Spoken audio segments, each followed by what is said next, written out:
Okay. I hope everybody can hear me and see the slideshow. See the first slide, the title slide. Thank you all so much for coming. It's just such a pleasure for me to be here to be doing this. I know that we have a very mixed audience this evening, perhaps more so than ever before in terms of pilgrims and people who have not yet become pilgrims. Zoom has allowed us to invite people from much further afield, and I'm excited to see even some of my former pilgrim companions joining us again this evening. So it's really made the world just that little bit smaller for us this evening. Many of you are returned pilgrims. Some of you have walked many Caminos, have walked much further than I ever have. And I really honor you and recognize you as heroes. But we also have people who haven't yet walked the Camino. I think of you as Camino dreamers because you are planning and hoping and dreaming, waiting perhaps for the right moment. And I suspect that many of you will eventually walk farther than I ever could. Okay. All right, this is a pilgrim story. Every pilgrim has them. Let's start by establishing a structure. It's often suggested that most human stories fit into a common template that mythologist Joseph Campbell called the monomyth, or as it's popularly known, the hero's journey. For the sake of semantics, we could probably agree to call it the heroic journey, but Campbell wrote back in the 1940s, and I've called it the hero's journey for so many years that I'll probably slip back to that, even if I try not to. So please feel free to substitute your preferred wording as I talk about the hero this evening. I was a student in the early 1980s, returning to university while my children were young. And I continued to study and teach for most of 2 decades before finally earning my doctorate shortly after moving to England in 2000. My undergraduate and my master's studies were at a liberal arts university in Northern California. The psychology department there leaned heavily on the work of Carl Jung and his students and followers, including Joseph Campbell. Their theories were so ingrained in me and became the framework for my understanding of the world, as well as later on for my clinical work. It's simply the language I speak. So let me start by giving a quick explanation of just a couple things so that we'll all be on the same page as I go on. According to Joseph Campbell, there is an archetypal pattern that he calls a monomyth that describes a story that is deeply imprinted on the human psyche. The details are infinitely varied, but the underlying story consists of 3 discrete stages that develop into a recognizable pattern: the departure, the initiation, and the return. Each stage, of course, is punctuated with its own issues. For now, I won't focus on these, but as a whole, my story tonight fits nicely into Campbell's template, as does pilgrimage itself. For more than a decade, I taught an upper division class called Myths, Dreams, and Symbols, and that shaped me both personally and professionally. As part of that course, I worked with students to identify the heroic. Okay. I worked with students to identify the heroic journey in their own lives. As they shared those stories with me, I came to understand that the figure we call the hero is really every one of us. The hero is every man and woman and child. Semester after semester, I found it absolutely breathtaking to watch as heroics were revealed in the lives of even my young students. It taught me what to look for in my clients when I later moved on to clinical work. Let me mention the work that I now do in the world, because its threads will also be woven into this next hour. There comes a time when careers change and people move on. I was a therapist in California, but I left my clinical work behind when I met my husband and moved to England in 2000. And since then, my focus has been the archetypal symbol of the labyrinth, something that called to me as I pursued my doctoral research. Labyrinths have become so popular in recent years that I suspect most of you have seen or walked one somewhere. A labyrinth is a traversable, usually unicursal, meandering design created in such a way as to provide switchbacks or turns on the path without incurring directional choices or dead ends until reaching the center or the goal, at which point the same path can be followed back out again. The term unicursal refers to the fact that there's only one path that serves as the way in and the way out. And it's commonly said that in a labyrinth, you don't lose yourself, you find yourself. And the monomyth and the labyrinth are not dissimilar.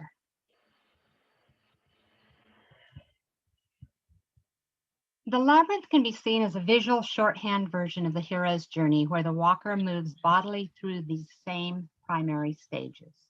There is a call to adventure, something lures the hero across the threshold and into the adventure. The labyrinth can be seen as a shorthand version of the hero's journey, where the walker moves bodily through those same primary stages. There is a call to adventure. I'm sorry, I think I screwed up there. Crossing the threshold in the labyrinth is the only decision to be made, to enter or not to enter. The walk from the threshold to the center is often seen as an opportunity to release the old so that something new can come in. This is the initiation phase, the adventure. Once in the center or the destination, the walker can pause for insight and illumination. It's a chance to reflect on the journey, and walking back out is the return, a chance to integrate what has been learned. Many labyrinth walkers have experienced a sense of pilgrimage, so much so that there is a long, albeit rather romanticized, history of comparing the labyrinth to pilgrimage for those who can't travel literally. You will probably see this written again and again, but we don't actually know of any historical basis for that belief. Nevertheless, it lingers and is something that many of us actually do experience when we walk the labyrinth. We cross the threshold and surrender to a path.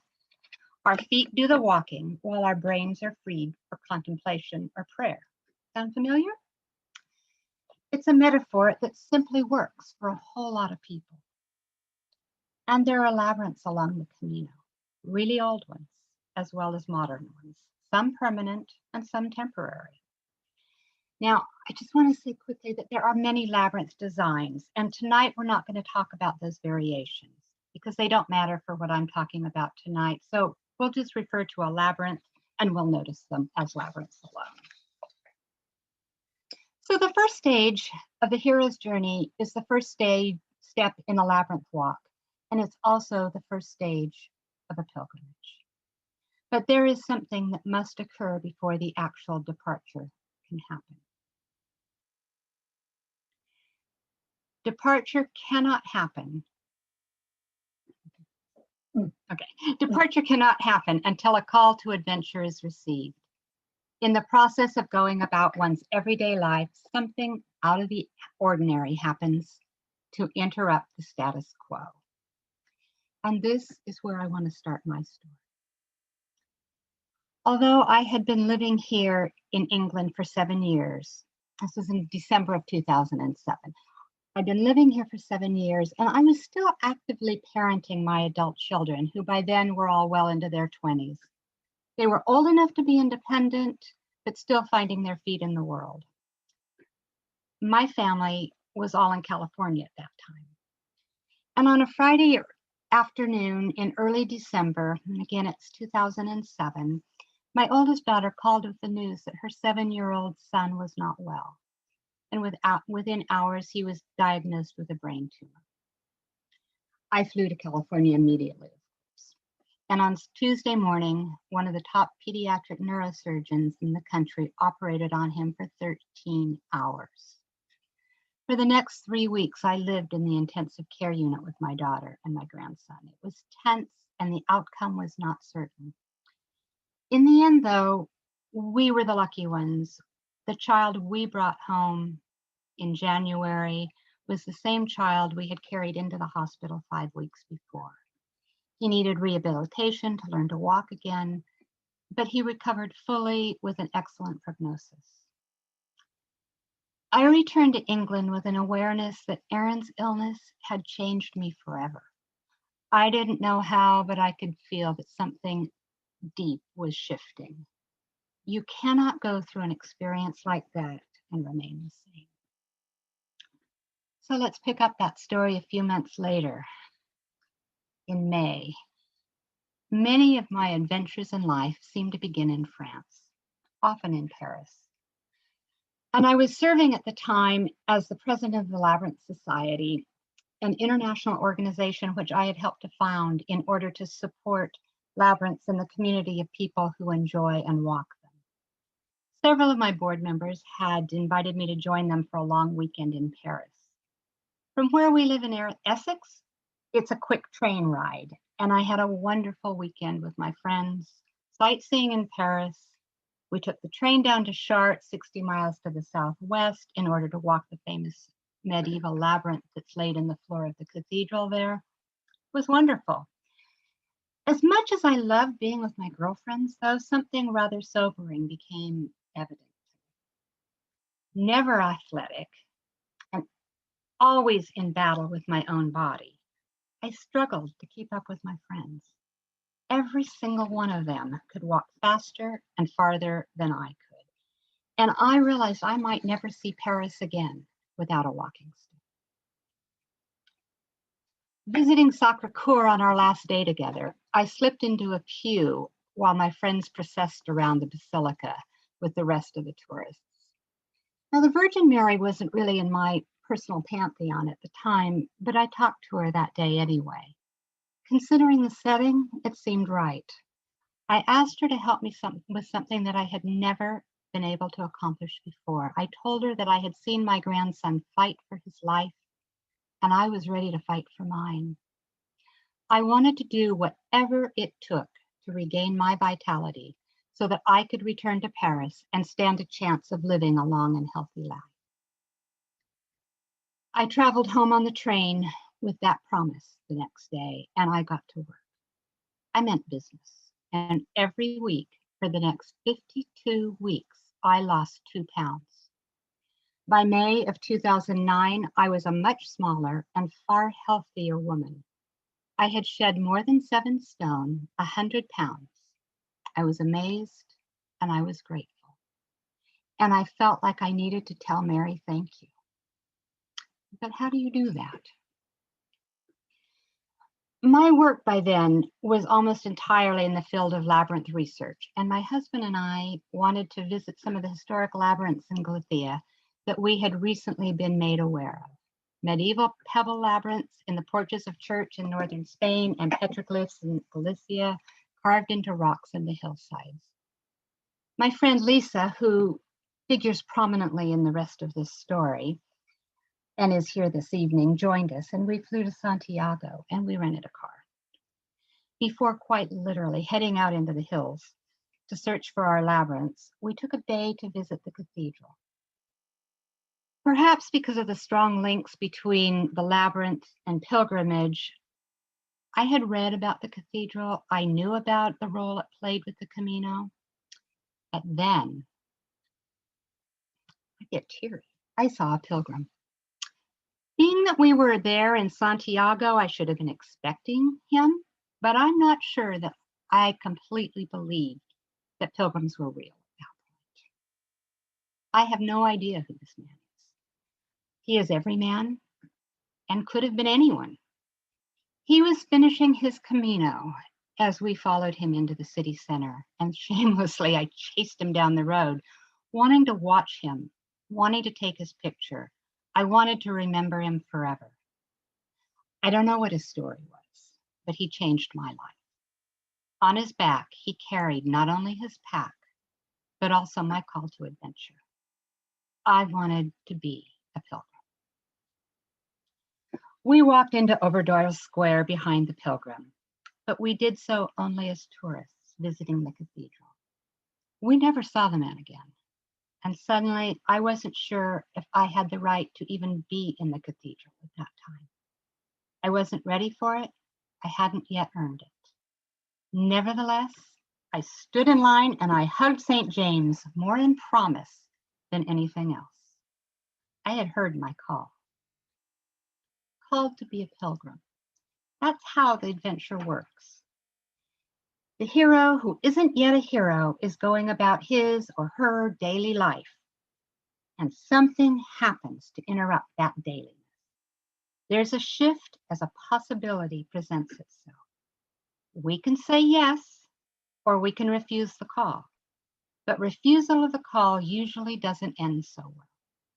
And often it results in a sense of stagnation in one's life. While accepting it changes you forever. Those are the two choices. So what happens next? Every story will be different, but no matter who you are, you have to start where you are. You cannot or should not lie to yourself about this. At that moment, we were already in Santiago, and as the three of us continued on by car to explore rural Galicia, we crisscrossed Camino routes a number of times. I didn't know then that there are many routes. All I knew was that I was fascinated by the pilgrims who seemed to be everywhere. I knew, though, that even if I was fitter than ever before in my life, I wasn't an athlete. I'd never carried a backpack and had only recently gotten my first pair of hiking boots. Not only do I have the most blister-prone feet in the universe, but I have an artificial toe joint that compromises my balance. And I am and have always been sun sensitive, and I'm a bugman. Becoming a pilgrim, particularly in Spain, seemed an impossible dream. Lisa and I talked. We talked about ways to become pilgrims. As Labyrinth people, we knew the pilgrimage metaphor well and had both visited Chartres many times. We were familiar with the stories of pilgrims who were walking to Chartres and they would see the cathedral loom up in the distance, and as they saw it, across the fields. And that image gripped us as strongly as we had gripped St. James in our tourist arms. France felt less wild than Spain, more possible somehow. We would walk from Paris to Chartres. How hard could that be? We returned to our homes, mine here in England, hers in Minnesota. We booked our travel for September and we started planning. A bit of research gave us just enough information to help us plan our departure from Paris. We would go back to the heart space of Sacré-Cœur so that I could give thanks for two lives, Erin's and my own. We then went down to the Tour Saint-Jacques, the original departure point for pilgrims as they left for Santiago. We weren't going to go that far, of course, only 100 kilometers southwest to Chartres, but I felt something happen there. In my mind's eye, I could see a long line of pilgrims stretching back in time, lined up to walk the Camino. Solemnly, but with great enthusiasm, we took our places in history. Walking on, our first stop was, of course, Notre Dame, just down the road and across the river. We found St. James waiting for us outside the cathedral, and we asked him to bless us as we walked. Not everyone realizes the Paris connection to the Camino, though the Rue Saint-Jacques is a main thoroughfare and familiar to most tourists. St. James is Saint-Jacques in French, and of course, Santiago in Spanish. Searching for scallop shells, the well-known symbol of the Camino de Santiago, became something of a treasure hunt as we trained our eyes to spot them on the streets around Notre Dame in Paris. We spent that night in Paris, and we walked out of our hotel in the wee hours of the morning without realizing that Parisians do not start their day at that hour, especially on the weekends. We walked alone down the Rue Saint-Jacques towards the Porte d'Orléans, growing hungrier by the hour, but finding nothing yet open. We could smell bread baking, but we couldn't yet buy it. Our expected early morning baguettes and coffee never materialized, and we were well out of the city and starving by the time we found a cafe that was open. The blue skies of the previous day had given way to leaden clouds, and the morning was growing wetter by the mile. The route in 2009 was not waymarked. We carried soggy maps as Google hadn't yet learned how to guide walkers through foreign paths. Our French wasn't up to asking directions, though a couple of old women dressed in black did manage to inform us that if we wanted to go to Chartres, we could take that bus just over there. We walked on and on and on. We learned that day that the word mont in any form meant a hill. A hill was involved, and we were going to have to go up it and down it and over to the next mont. Climbing one particularly steep roadway, slippery with rain, but without a guardrail, I felt like a pilgrim, and I realized we could die on that road. And we understand why we'd been advised not to walk that particular stretch. But of course, we hadn't listened, and we walked on. For 26 miles, that hadn't seemed too far on the map when we'd been looking at it at home. It was a long ways on the day, but we lived. And the following day wasn't quite so long and not wet at all, but too many miles in wet shoes. The first day had taken its toll on me. I realized I was going to lose a toenail. And looking at my feet the next night, I almost wished that I had died on that road.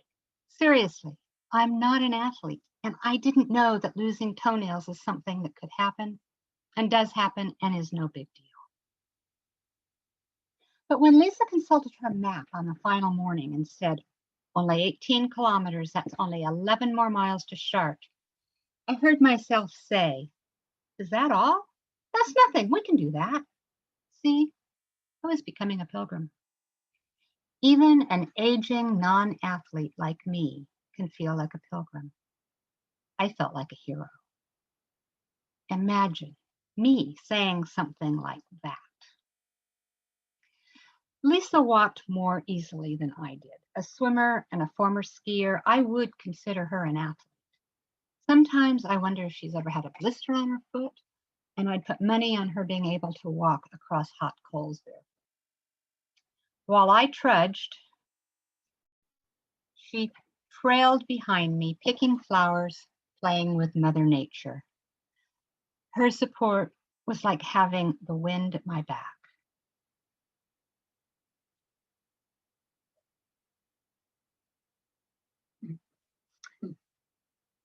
I was limping badly by the time we made our way into Chartres. In all my arrivals by train or road, I had never realized that the hill up to the cathedral was so steep. But then we turned the last corner and we looked through the arch toward the north porch of the cathedral. We had done it. I had done it. The impossible. I had said thank you for my grandson's life and my own vitality. In the cathedral, we lit candles, and later that evening, after the cathedral closed for the night, we were allowed back in to walk the labyrinth. My blistered feet followed the stone paths, spiraling around as I made my way to the center. A pilgrimage within a pilgrimage. A symbolic walk to punctuate the physical walk just completed. My tears flowed. I was a pilgrim. I thought I was done. I wasn't. My weight stayed off. My grandson thrived. He's now only a year and a half away from a university degree. My life moved on, but pilgrimage continued to thrum in my veins. I walked from Paris to Chartres 2 more times and explored portions of the St. Olaf's Leden in Sweden by bike, foot, and car, but I could still hear the call of the Camino. In my heart of hearts, I knew I was a pilgrim who hadn't yet walked into Santiago. In 2017, So a few years later, Lisa and I decided to walk either into or out of Le Puy in France. Not only is it part of a pilgrimage route, but Le Puy is the ancestral home of the Congregation of St. Joseph, a Catholic order of nuns that has significance for both of us. We are both associates with that order. So we tried to plan the journey, and we were thwarted in every direction. We even booked tickets to Paris, but couldn't seem to pull together plans for our onward travel, whether by foot or by train. What happened next is an important part of my story, and eventually it did get me to Santiago. On September 2nd, 2017, I got a phone call that changed my life forever. My daughter Kirsten had been in a car accident, and I needed to come immediately. At the end of that terrible and bittersweet week, we made the decision to withdraw life support, and she died in my arms. Shocked and broken, I held together for the sake of my family, including Kirsten's 4 children.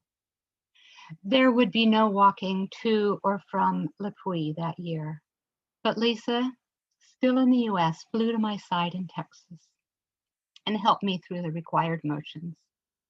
She stayed with me until my husband could arrive, and then at the end of the following week, Lisa and I met in Paris as we had planned to do all along. This wasn't a pilgrimage.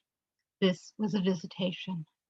This was 2 women supporting each other.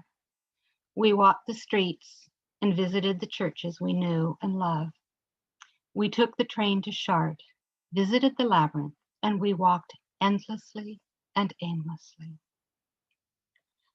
My daughter was a complicated woman, and the next 2 years were far from straightforward. In fairness, I didn't have to handle all the complications myself. My youngest daughter, Lisa, took much of that on. But my grief was complicated, and I felt isolated living here in England, away from my family and distant from the community that could hold my heart. After a year, our focus eased from death into life as we prepared to welcome 2 miracle babies to our pained family. I'll be honest here and say that as a grieving mother, I was terrified that my Liesl would lose one of those babies, and I could not bear the idea that she would experience such a loss. I think I held my breath for her entire pregnancy. And finally, with the twins safely here and already beginning to thrive, Lisa, my Lisa, came to meet the babies while I was still there for their birth. She doesn't actually live far from my daughter, so even though America is big, it wasn't an impossible thing to accomplish. After oohing and aahing and cooing, we went out to lunch and confessed to each other that pilgrimage was once again on both of our minds. She now leads annual pilgrimages from Paris to Chartres, but Santiago was calling us both. She had just heard about a different route, shorter than the Française, the Anglaise, 100 kilometers. And I had just finished reading another Camino memoir and was chafing to walk. Could we? Could I? It had been a long year for both of us, for different reasons, and we were both tired. What if we took things slowly and didn't push? We could go in the autumn when the weather was cooling down. We'd have 4 months to train, me here in England and her in Minnesota. We had to take a few things into consideration, and we settled in for some meticulous planning. I had by then been diagnosed with celiac disease and would have to find a way to scrupulously avoid all traces of gluten. Could I do that when walking in rural areas when I didn't speak the language?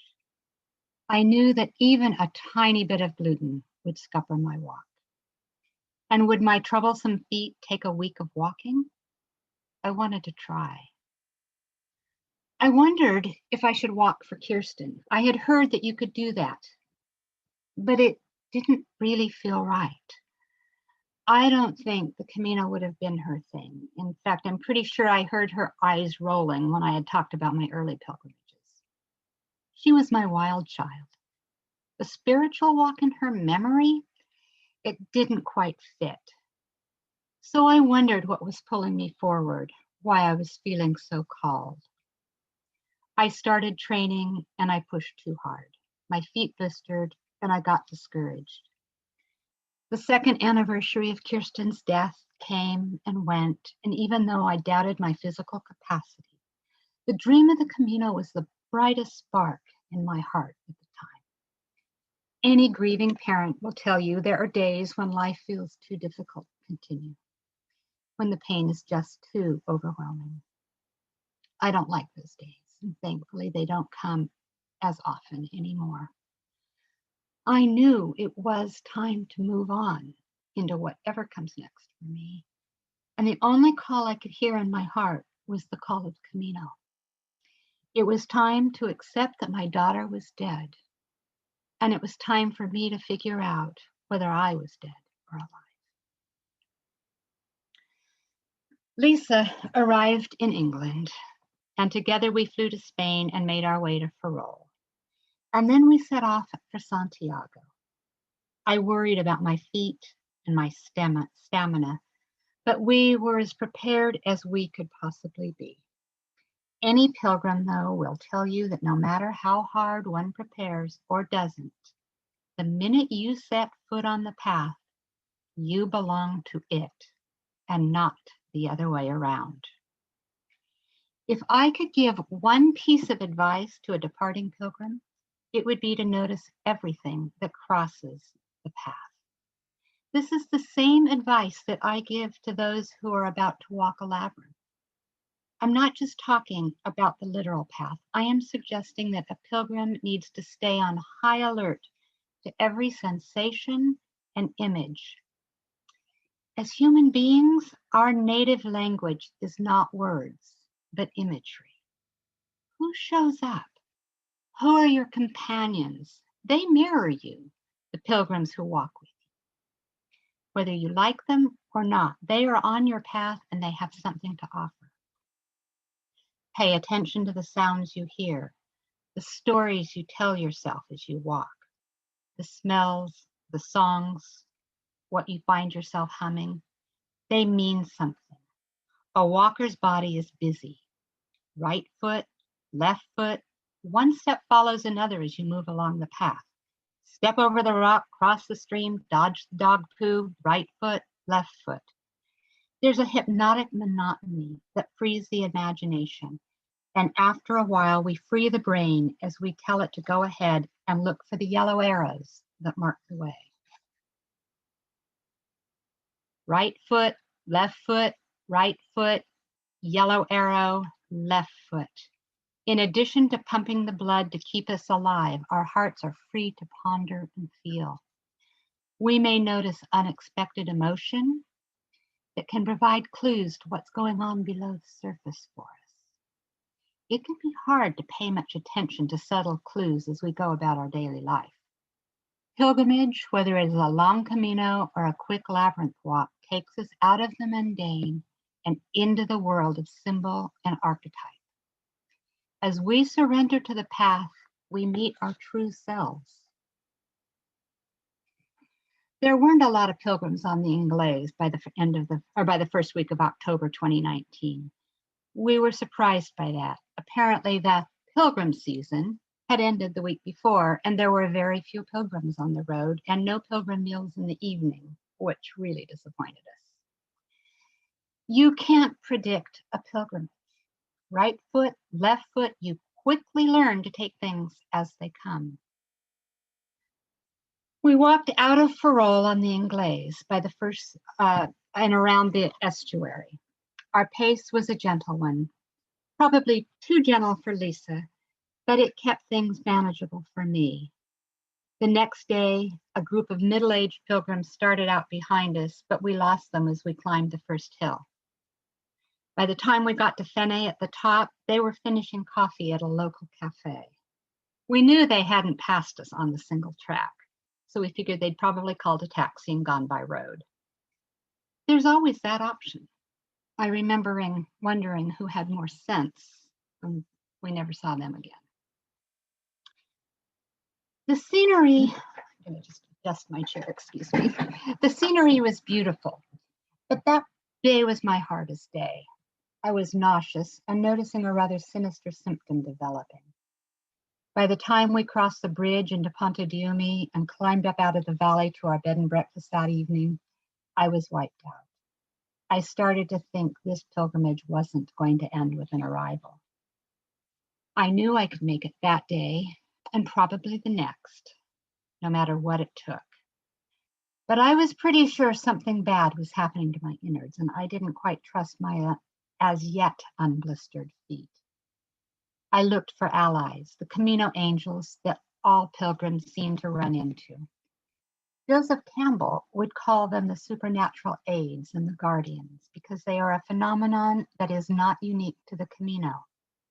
Heroes always need help to accomplish their impossible tasks. In my mind's eye, I kept seeing a pair of men's boots ahead of us, attached to legs. A pilgrim who had walked this way already and was now guiding those of us who followed.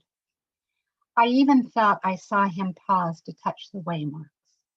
I felt grateful and might just have had a few mental conversations with him. He became my guide. And I heard the words of writer Susan Jagannath, whose encouraging guide to the Camino Inglés had made me believe that even I could walk into Santiago. Speaking specifically about packs, she said, if it's going to be a factor in preventing you from doing the Camino, don't hesitate in getting it ported. This is your Camino. Do what is good for you. From there, I extrapolated and I asked myself repeatedly, what do I need to do to make it to Santiago? The pressure of the hip belt on my abdomen was becoming a serious problem, and I was paying less and less attention to the scenery. The fact that my back was aching was an annoyance, but not a problem, and there's a difference. I was managing to keep my feet safe and blister-free. I was resting when I had the chance, but what was happening in my belly was starting to feel scary. And there it was, my line in the sand. Holding to the ideal that carrying one's pack would determine one's worth as a pilgrim was not worth doing harm to my body. The next day, I called Correos and asked for help. And they were so lovely to me. I had my bag ported for the rest of the way, and everything changed. As I said, you can't predict your Camino, nor is someone else's way of doing things necessarily going to be the same as yours. When we listen to athletes talk about their competitions, they tell us repeatedly that they are coached to run their own race, follow their own plan. In other words, be true to themselves, their bodies, their skills, and their training. Maybe we all struggle with running our own race, living our own life that way. Or maybe I'm just very adept at using self-effacement as a coping mechanism. And I think my problems really kick in when I start to believe my overactive and self-critical imagination. I was terribly disappointed and discouraged by the time I decided to call Correos. I feared that my pilgrimage might be slipping away from me. I certainly wasn't enjoying it at that point, and that was a huge disappointment after all my preparation and expectation. Mustering a pep talk, I tried to define what was really true for me in that moment, and what I heard was a gritty determination to endure. Endure? I didn't want to endure for another 5 days of walking. I wanted to see the Spain that I was walking through and have enough energy left at the end of the day's walk to be able to treasure this path that I might never walk on again. I wanted to drink deeply, not just endure. I had understood that it was probably not my not overly heavy backpack, that was tipping me over my edge.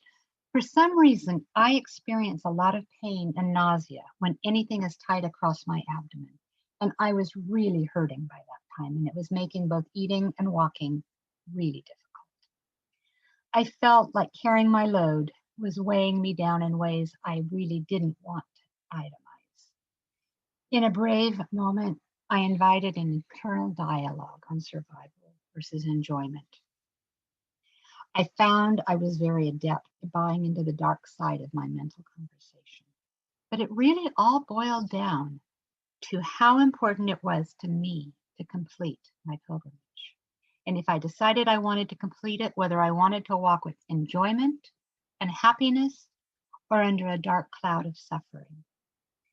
I realized that day that I have always equated endurance with worthiness. What an old-fashioned and spiritually dead version of values that is. Man made to suffer? I don't believe that. And yet I was allowing some outdated but deeply held conviction to continue to feed my choices and color my experience. Exhausted that night, I stayed in our room to rest instead of going to the beach with Lisa. While I surrendered to my pain, she did this. My self-esteem plummeted even further. This was not how I wanted my Camino to go, nor was it how I wanted to live my life. Arranging for my bag to be ported for the last few days gave me some respite and bought me some time and space to think even more deeply as I put my new insights to the test. Initially, I had dreaded telling Lisa what I had done, and my inner critic was shouting that I wasn't a real pilgrim if I didn't carry my own pack every inch of the way, as if I wasn't living up to some invisible measuring stick against which I would eventually be judged. Judged? Was there really a heavenly scorekeeper tracking my progress? And anyway, are pilgrims any better than people who never step onto the Camino at all? If so, really? If not, did it make any sense that I would lose imaginary points for listening to my body when it asked for support? Lisa didn't care. Actually, she wanted my companionship far more than she wanted me to carry my own pack. And gradually, I turned my attention to my actual experience. My first day of packless walking was a joy. I reveled in the pleasure of being able to turn my neck freely and stretch my body easily. The walk still felt strenuous, but it wasn't punishing. My nausea gradually eased. And as we walked into Patanzas that afternoon, I had energy to spare, and I didn't need to spend the whole afternoon in my room. Together, we explored the huge hedge labyrinth at the edge of town, and then climbed up the hill to visit the churches perched at the top of the town. I'm so glad I didn't miss those the way I had missed drawing a labyrinth on the beach in Minos the day before.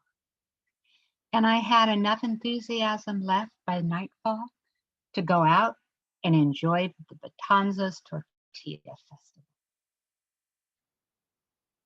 Our Camino angels were at work that night, and we snagged the best table in town to let us savor an unforgettable night. What crosses our path is important, and so is the landscape we pass through. Don't miss out on the view. It might be your best memory ever. It began to feel good to head out in the morning and look forward to the day.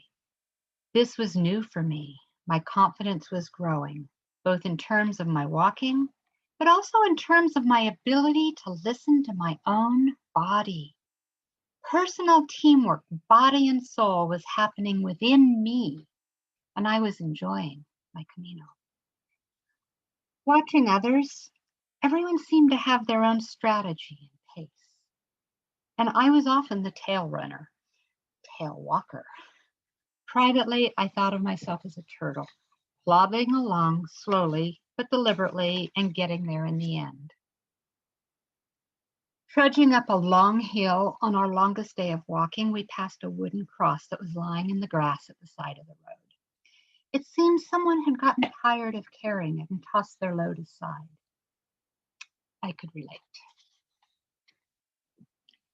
The image of the wooden cross continues with me, reminding me to lighten my load, to let go of what I can.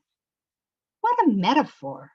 We don't always have to struggle with a heavy cross if we choose to honor our path and our bodies. I felt liberated, and better yet, I realized I was free to choose liberation over suffering. I was actually free to enjoy my body, the path, and the delights of the natural world and Mother Earth. What would happen, I wondered, if I expanded that metaphor into the rest of my life? Well, what if I made a conscious decision to choose liberation over suffering and endurance when and where I could? I don't think we get to simply choose a pain-free life, but I do think that focusing on drama is more about suffering than about the values I actually want to develop. I am, for example, a much kinder and more compassionate person when I am not fixated on my own woes. It is possible to choose to appreciate simple joys rather than focus on burdensome overcomplications and potential dramas in our lives. I vowed to take that lesson to heart. It's okay to call Corios if your body says you can't carry your pack any further. It's even okay to call a taxi if you can't make it up that hill any other way. And it's okay to have fun. My hope for pilgrimage has always been that my body would hold up long enough and far enough to let me fall into the rhythm of the walk. The pilgrimages from Paris to Chartres, while challenging, only lasted 3 days. Not really long enough to embody an ongoing onward motion. Get up, walk, stop, eat, sleep, get up, walk. I've always heard that finding that rhythm was a defining experience and I longed for it. But I wasn't really sure that my blister-prone feet would accept that kind of continued pounding. And that's one of the reasons we opted for shorter days over a longer time. While the guidebook said we could do this as a 5-day walk, we took 8, and it worked well for me. By the last 2 days, I really did stop caring about the hills and the arrival times. I didn't give any thought to Santiago itself. I was just walking. When we set out in the morning, the weather didn't really matter because we were simply going to walk on. Even hills didn't seem so daunting. And I quit checking the route profile because it really didn't matter. We were simply going to walk on. That's when I began to feel the rhythm of pilgrimage. You don't have to be an athlete to find the rhythm of pilgrimage. By then, my body knew what was expected of it and didn't protest or bargain. My body also knew I was listening to it.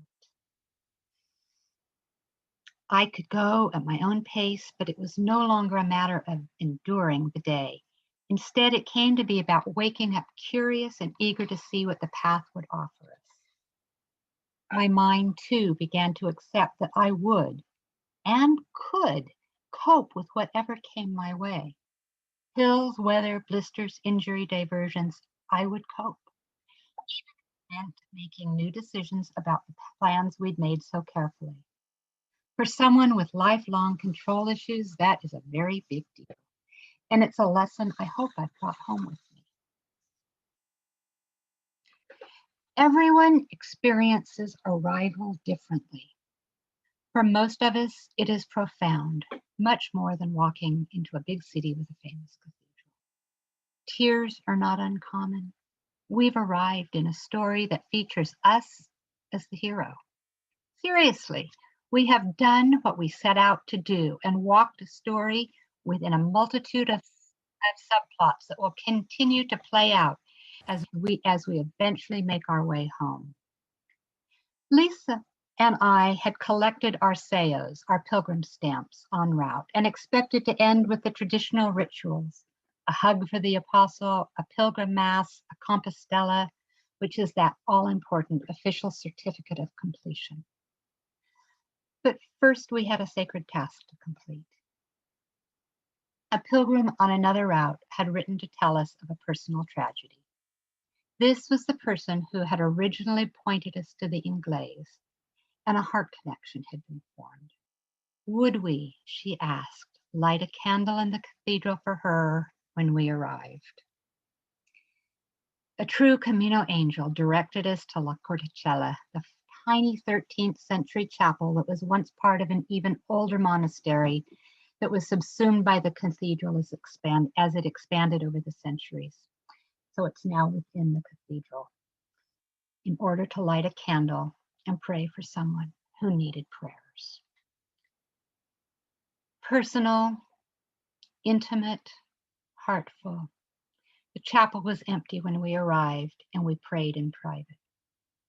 The blessing for our arrival was waiting for us in that small act. Still expecting to engage in normal pilgrim activities, we lined up to greet and hug St. James. The cathedral was dusty and noisy from the ongoing renovations. It felt chaotic, overwhelming. Someone pushed in ahead of us and gave priority entry to what must have been a full coach full of tourists, all wearing matching neckerchiefs to identify them to their tour leader. Lisa and I looked at each other and wordlessly walked out of the cathedral and over towards the pilgrim office. But no luck there either. No more queuing or entry was being permitted that day. No Compostellas for us. Having already changed out of our walking boots, we went instead to the Parador, the old hostel turned luxury hotel, where we walked brazenly past the sign saying hotel guests only, and we headed straight for the classy bar where we ordered champagne. Because we could. We had arrived, and now it was time to return. By walking, I had found my answer. I was alive. I had found my rhythm, and I had a new and respectful relationship with my body. And I was ready, or I thought I was, for whatever life had in store. I think we all thought that back at the end of 2019, a year ago, only a year ago. None of us could have predicted the 2020 that was in store for us all. Back in England, I felt ready to move out of my comfort zone, and I decided to attend the CSJ Returned Pilgrims Day in London. After 20 years of living in England, I walked into a community of people willing to take me as I am. I no longer felt like a stranger in a strange land. The Camino had called and touched each one of us in that group, had given us a common language and a structure of shared, albeit unique, experience. And I realized that being a pilgrim does not end when we step off the Camino. Having been called, we are forever in relationship to the path. There is always something to give back, to pay forward, to take back to our communities. When the Camino calls, it calls us not merely to a path, but to a relationship. It holds us as we walk, and then we carry it back with us when we return to the world. In the hero's journey, we speak of the boon that the hero receives at the completion of the task. It is internal. It is not a Compostela, though I still kind of wish I had one. It is the vision and confidence that the hero has gained and can now take home to the benefit of the community. Every pilgrim will do this differently. Some will write. Some will create Camino art. Many will approach relationships in new ways. Some will say yes to challenges that once would have seemed too big. As any pilgrim will attest, the Camino does not end with the journey home. If you are a veteran pilgrim, welcome home, no matter how long ago you walked. Our world needs you and your pilgrim spirit. If you are still dreaming or walking, may the road rise up to greet you. The Camino itself will have changed by the time any of us can travel again. These are challenging times, but we know from the experiences of pilgrimage past and present that we are capable of walking a challenging path in this world. Buen Camino.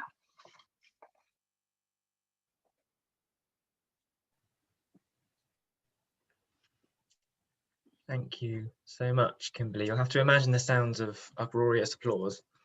That was wonderful and inspiring. So thank you very much.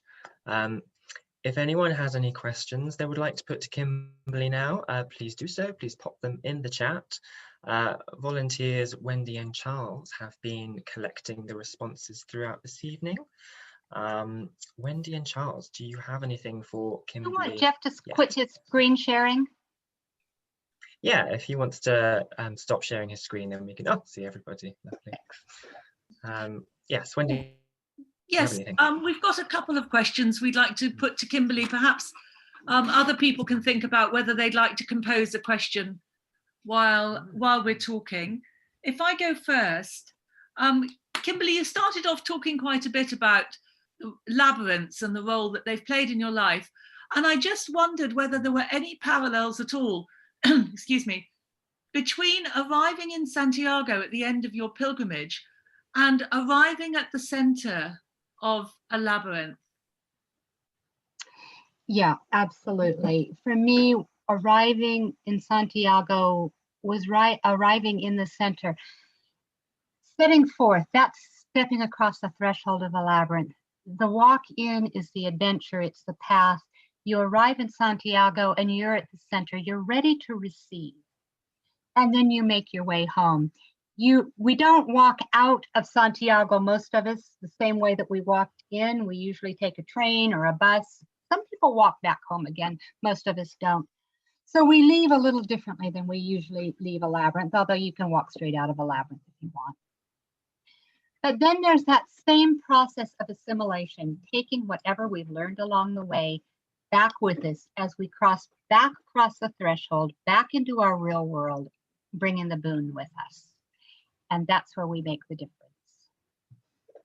Not just to ourselves, but to our communities.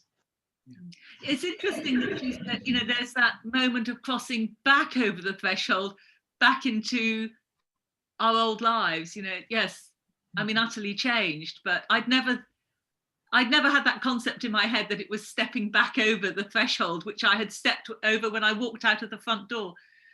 So thank you very much. Charles has a question he'd like to ask. Kimberly, you mentioned at the beginning that your advice to any would-be pilgrim was to open your senses, accept everything you see and hear and feel on the pilgrimage. And I would certainly say agree with that 100%. But just from your point of view, once you found your rhythm of the Camino, as you called it, your one step, left foot, right foot, left foot, did you find yourself walking closer to the power of life, to your God?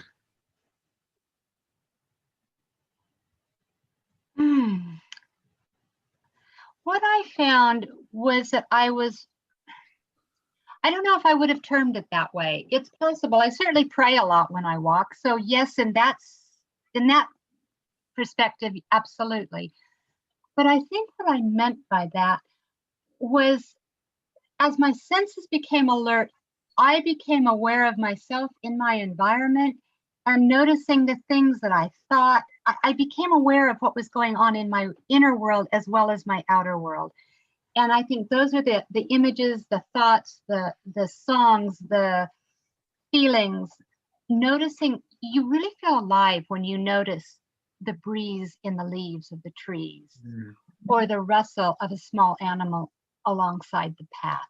I think that was an aliveness. And is that a God experience? Yeah, I think it is. I just probably wouldn't have termed it that way. Yes, I mean, I can fully agree with what you said. When we walked our first Camino, we were walking and for some reason every day we heard a cuckoo and we we joked with each other that this cuckoo was following us, was joining us in our Camino. It's probably a dozen different cuckoos along the way, but you became aware of, as you said, the rustle of the wind in the grass, the croaking of a frog in the ditch, all of these things that, you know, had I been walking with music in my ears, or I wouldn't have experienced. Yeah, thank you. Mm. I'm wondering if somebody could do me a favor and just save the chat for me, because it closes when the meeting closes. If somebody would save it for me and forward it over to me, I'd really appreciate it, because I'm seeing comments that I can't read. Kimberly, can I ask you a question now, please? And I don't want to miss this. So if somebody could just do that for me. Yes, Wendy. Colin Jones has asked, oh, hang on, they're sliding up now. You touched on the complex relationship between body, perception, awareness, and also time. How has your Camino experience informed your relationship with how you or we use time? What a great inverted commas here, just to, I suppose, the concept of time. You know, I think what happens for me on the Camino is that time changes. You step out of time, and there's something really, really valuable to that. Time doesn't matter when you're on the Camino, even if it's only for a day. You lose track. And I think that that's a really, really valuable experience in the speed and the haste and the competition of our daily lives. Does that answer the question? Yes. Sure. Why not? So I'm just checking, I'm reading through the comments and just checking that there aren't questions tucked in. There was one question about whether this is being recorded. It is being recorded. We're not going to share it publicly, but get in touch if you would be interested in a copy, and we'll just check with Kimberly that that's all right by her. But it is, there will be a recording of this. I don't think there are any more questions at this point. A lot of lovely comments, which I'll save and I'll send to Kimberly Thanks, when you Freddie. have a chance to read them. But This has been such an exciting thing for me to prepare for. I've kind of kept a little bit of an eye on the participant list as people registered, and I saw the different circles of my life coming together in amongst the registrants, and it was really moving, and it gave me a sense of integration of my own life, which I wasn't expecting, and that was quite beautiful. And you know, I know that some of my pilgrimage companions are here. I'm seeing faces of people who were at that Pilgrim's Day, Return Pilgrim's Day last year, where everything changed for me. None of us knew 2020 was coming. I just knew I wanted to be part of the CSJ, the confraternity, the pilgrim world. I wanted to stay a part of it, and I wanted to do my part. I wanted to give back. And for me, that's what this whole year has been about, quite honestly. You've certainly done that in bucket loads, Kimberly. There's no doubt about that. Absolutely. All righty. Well, one new message. Let me just check that. Yes. Okay. No worries. In that case, if there are no more questions, then just one final. Oh, Mary Mosley has a question. Gareth. Okay, I'm just going to. I missed you in the list. I'm going back looking. Can you hear me? Yes. Yes. Hi, Gareth. I can see you too. I could. Can you hear me? Yes. I found it very interesting about the labyrinth. I was writing only today about the labyrinth in Chartres, so it was quite a surprise to hear you talking about the labyrinth. So I'm writing a virtual pilgrimage for those who are in lockdown in various places, and I'm doing a daily stage on a virtual pilgrimage on a blog. And as it happens, yesterday I got to Chartres, right? And so virtually, Wow. I'm in Chartres today. In fact, I'm in Spain. I first went round the labyrinth in the year after, summer after I was baptized, so back into 1984. I went round the labyrinth. It was, I think it's once a week they clear the chairs away and you can walk around it. I think it's a Friday. And I went round it, and I was really amazed that you go towards the center, then away from it. And you spend a long time away from it. And then by a circuitous route, you get back to it. And that does seem like the pilgrimage of life, definitely. And sometimes there are pilgrimages, physical pilgrimages, that you do like that. But you've talked a lot about the physical journey. But whatever our physical capabilities, and I did a 3-month walk from Worcester to Compostela, and I came across a group of people in wheelchairs on the last few days, and I thought whatever I did was nothing compared to what they were doing. But whatever physical struggle we have, the mental struggle is always a different thing, and the mental struggle is different for everybody too. It is And I think the mental side of it is far more challenging, really, than the physical side. What would you say to that? Well, I think they certainly go together, don't they? I'm a psychologist. Of course, I'm going to follow my mental processes. I don't know. I don't know how much I can separate mind and body in that context.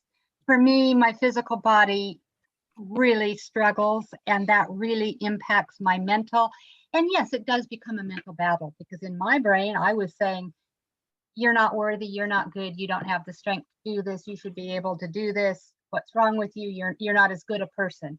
And that's nonsense. But those are exactly the mental struggles we come up against. We each have our own flavor of them, but we all do have them. And you cannot walk the Camino without meeting yourself. And that, is I think why we do it.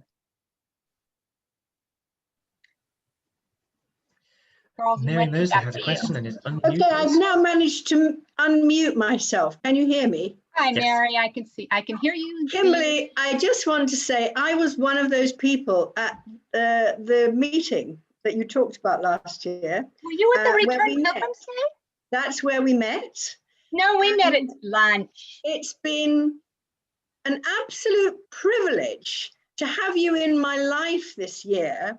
Oh, thank As you. you all know, I'm a bit of an emotional person anyway. I can't tell you how many tears I've shed listening to your talk. I'm going to cry now, because I have walked so many thousands of miles on so many pilgrimages, and you've brought so much of it back to life by what you've said to us today. So true and so moving.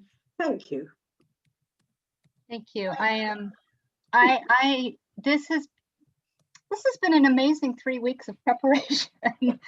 It has consumed me. It's let me live. I've gone through every photo of every pilgrimage I've done since 2009.